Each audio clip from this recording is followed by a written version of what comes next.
Now chop the carrot. Ugh.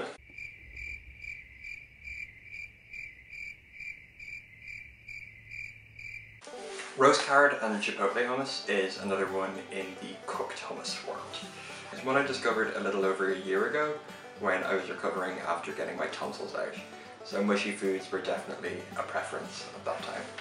For this recipe, you're going to need a pound of carrots, a tin of chickpeas, about 400 grams, some olive oil, lemon juice, sesame seeds. I prefer sesame seeds to tahini for this particular recipe. Some garlic, smoked paprika, cumin, chipotle chili flakes, some sea salt, and some black pepper. First step, you're going to preheat your oven to 200 degrees.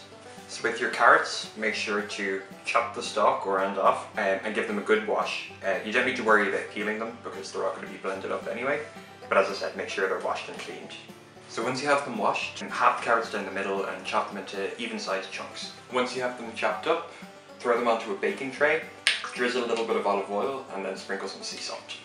Throw your carrots in the oven for about 30 minutes. While you're waiting for them to cook, you can throw everything else into the blender. Drain your chickpeas first. Add about 4 tablespoons of your olive oil.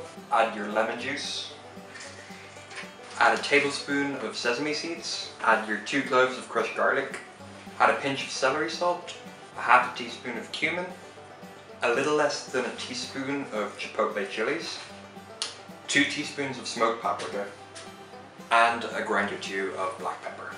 So when your carrots are done, take them out of the oven and leave them to cool down for a little bit. Once they've cooled down, transfer them into the mixing bowl and start blending.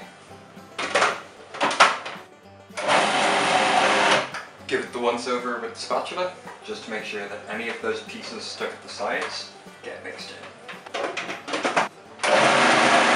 Now's a good time just to check out the texture. If you want it a little bit more liquidy, you might want to add in some water. But depending on how your carrots cook, usually carrots have quite a high water content, so it's not really going to need that much water, maybe not as much as chickpeas might. But I'm going to transfer this into a dish and it's all done. And there we have our roast carrot and chipotle hummus.